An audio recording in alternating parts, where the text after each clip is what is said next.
I'd like you to turn to page 10. That's our next speaker, so you can see what she looks like when it's not humid. She is a motivational speaker and a humorist. She comes from Lincoln, Nebraska. She's an award-winning teacher and a motivational humorist and an author and a full-time caregiver. Please help me welcome to the stage Julie Burney.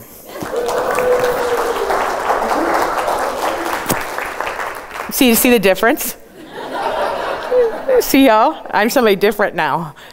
So anyway, we have had such a wonderful morning talking about giving us great ideas about helping motivate and leading and act and taking action and all that kind of stuff. And all of that is such great stuff because I talk about all those things too.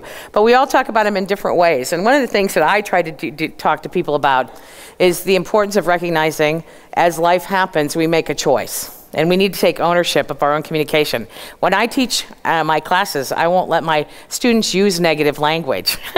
They have to talk in positive language or ownership language all the time. So if they come in and say, I'm late because there was a stupid car in front of me, I'll say, and they'll go, I'm late because I did not prepare for the stupid car in front of me. And I say, good for you. You've taken a step in the right direction. Because somehow, I think of those cheese commercials, you know, where they talk to the cheese and it's immature. I think we have a lot of immature cheese out there. That's what I think is happening. And we have to help it mature it to get it out to the world. And I give a lot of examples about things that people run into where they personalize things. We personalize things that have nothing to do with us. Like I gave you the example of driving down the road and getting mad at the stoplight. It has nothing to do with us, but we take ownership of that.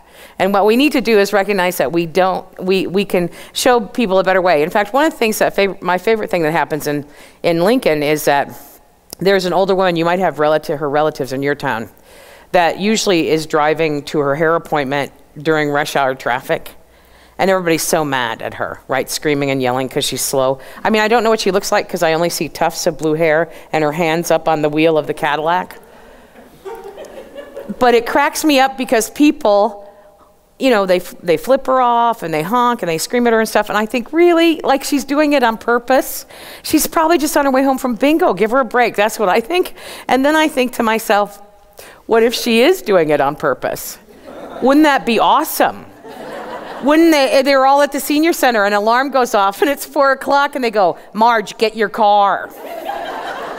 You know? And then they're on the corner with the walkie-talkie and they see somebody has a crabby look on their face, so they say, pull out now. Isn't that awesome? Because that's how we treat the world. When we think about that, we should be laughing about those kind of situations. You know, how many people have gone to get their driver's license lately? In the last year, you know, all the states have new programs, new photography programs, so that it all feeds into Homeland Security. So if CSI in Las Vegas is looking for you, boom, you're right there, right? So I go to get my driver's license last year in Nebraska, and the guy takes my picture. I don't know about the new program, and he said, "I'm sorry, but your face has been rejected." That is what he said. See, you don't have to teach people to be humorous. You can, and I said, excuse me? And he said, this new program, CSI explained it all to me, triangulation was in there somewhere.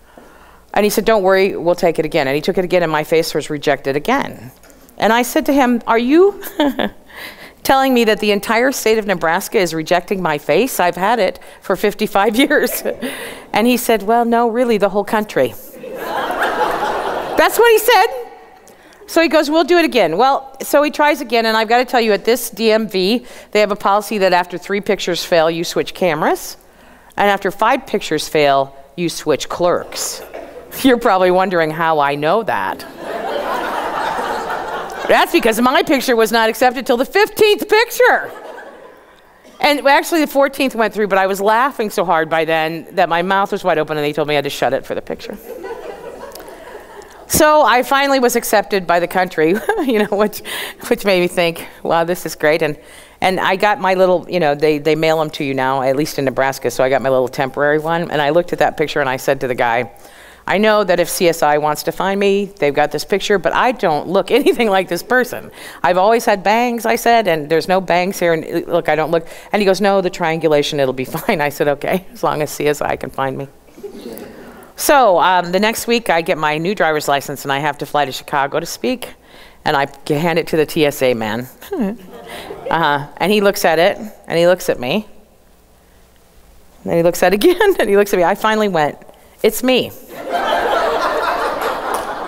And he goes, oh my gosh, it is you. So this is what I'm saying to you about being a good person, affecting other people and leading other people and all that, is that sometimes you have to take a hit for the team, right? I mean, if I have to lift my bangs for the next 3.5 years so that you can be safe in this country, I'm on that, right? I'm all over that. That's me be leading in action, see? I can do that. For the next years, I have to go, hi, can I have a drink?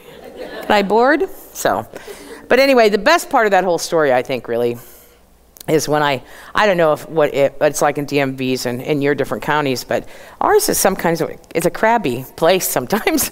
And it was getting crabbier because I had all the clerks and both cameras with me. So there was quite a clog coming in the driver's license line. Well, when I finally got out there and I went over to pay, write my check to get my driver's license, the woman that was behind me had short white hair. And she was an older woman, and she was dressed all in white. She was ready for her, picture to be taken and everything. I'm writing my check. She comes over and taps me on the shoulder. She goes, ahem, and I go, yes? And she goes, one time. So unintentionally, I made that woman's day, you see? So when things go bad or you feel bad about something, all you have to do is think, this is material. I'm doing this so that someone else in the balance can have a better day. My day will come. We just can't personalize things like that. I moved in when I realized my mom was going to have to come live with me. I realized we needed a bigger house real quick. And when I bought it, the last week I had to move in, I had to do it on my own because I'm the only one with an odd schedule. My other friends in my life work real life schedules. So I had moved in and I was kind of in a funk, and I always tell myself I can talk myself out of it. So I said, Julie, you got all this unpacking to do, all this work to do, and you're alone. And so I thought, well, I'm going to run to Walmart real quick because it's close to where I live now, and pick up some things I need, trash bags, whatever, to help me along. So I get a block and a half from my new home, and a police officer pulled me over to tell me I didn't understand what the speed limit was, which I thought was nice of him, but I just thought, are you kidding me? So, sometimes I can be witty or charming. I don't know if it showed up today, but I thought I will charm him out of this ticket, but instead I got a ticket and 4 warnings. So I knew I was out of the zone, sometimes I was out. I shut up then. With the last one being insult to injury because I didn't have the right address on my driver's license, even though I just moved the day before. I said, I have 30 days. And he goes, I'm just giving you a warning. Yeah, you're making your bones. That's what you're doing. So anyway, I sat there and I could not leave until I turned my thinking around, I decided. So I thought, well, I gave money back to my community. That's a good thing. I've learned about the neighborhood now, and I helped my neighbors out because he was with me for about 20 minutes, and they could speed on to work. So that's how I got myself back on the road again. And I knew immediately when I got to Walmart that my whole situation had turned around. Because when I walked into Walmart, there was a big, huge display of Spalding basketballs. And there was one Wilson. I bought him. I took him home with me. I put a magic marker on his face, and he helped me unpack my house. I said, Wilson, when we're done, we will play with the basketball hoop on the side. I never had one before. I was so excited. So at the end of the day, I took Wilson out, and I threw him up and tried to throw him up into the hoop several times, and I finally got him through. And then he stayed up there for 2 days because it had shrunk up, and I didn't know that. But he lives in the garage now. But anyway, all of that was just turning around and finding something to hold on to. And we can do that. We can find something to hold on to in our own brains. Did you know that our brains are connected to our heart? And so when we're stressed out, it sends a message to our heart to speed up. And then the heart sends a message back to, get more freaked out. So if we can slow things down, and you can do that by smiling. For 10 seconds, that will completely change the direction that you're going to go. 10 seconds. So let's do that. Let's just think about something that makes you happy. Close your eyes and think about something that makes you happy. 10 seconds. I'm timing you. Okay, we're going to try this again. Because evidently when you close your eyes, that makes you think you need to concentrate. This is how people are going. No, smiling. Let's get a smile on those faces. 10 seconds. Big smile. You can change your thinking in that 10 seconds. If we were in an argument, if Minnie and I were arguing, and all of a sudden I said, you look beautiful today, her whole brain would go, huh? and change directions. It's that easy. We have that control over it. So through communication and humor, we can redirect and take ownership of our lives and make sure that everything's wonderful. Okay, I'm going to end with a big story that I like to tell to a lot of workplaces, because it's a story about a married couple who, but I think it's appropriate because when you work with people a long time, it's like being married to them, right? Because you have to learn their little idiosyncrasies. You just don't get the benefits. Yeah. Most of the time. So this couple had been married for 25 years, but one night they had a huge argument and they stopped talking to each other, and they went to bed that night not talking to each other. They got up the next day not talking to each other, so mad. And the woman put on a dress with a zipper to go to work, and when she went to zip it up, she couldn't get it zipped up because for 25 years that had been her husband's job assignment. Well, she's not going to ask him because she's mad at him, so she taps him on the shoulder, points at her back. Well, he's not going to do it because he's mad at her. So then she has to give him the look. Now, one of my specialty areas is gender communication, and I always emphasize, even though we're different, that we're equal, except that women have one thing that men don't, and that is the look. And I can't do that look for you because we have to be pushed to that point for that look to appear on our faces. But I can tell you that that look can move children to school, right? Yeah, and you guys know that look, right, gentlemen? Right, your wives had it, mothers had it. Maybe some of you have teenage daughters working on it right now, because that's when we fine-tune it, right? So she gave him the look. He had no choice but to zip up her zipper. When he got there, he saw a way to communicate with her, you know, without talking. So he took that zipper and he goes, zip, zip, zip, zip, zip, zip, zip. And you know what? He felt really good because he had said what he had to say, you know. He was glad they got it cleared up before they went to work. Well, you know, her perception was different. Yeah, she was really upset. One of the things that female communicators do is if you do something to upset us, we have to go to the files in our head of everything you've ever done to upset us. Yeah, yeah. So she was going through her files looking for patterns and plots. She called her mother and her sister, and because they have files on him also. It's important that everyone is updated. And through the course of the conversation, they found out he had done something very similar about 15 years ago. And now all the women are terrified because they see a pattern forming. So all the women say, when you get home tonight, whatever you do, don't talk to him. So he gets home that night.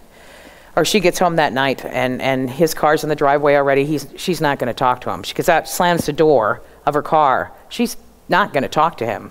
She goes to walk in the house past his car, and there he is, underneath his car. Excuse me, you know, working on his car. Bottom half hanging out. She sees his zipper. She sees a way to communicate with him without talking.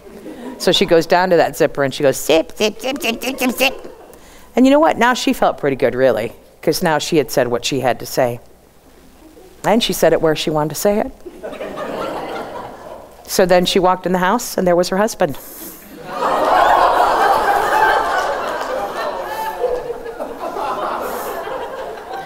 I want you to know her attitude changed just like that, and she felt like talking to him.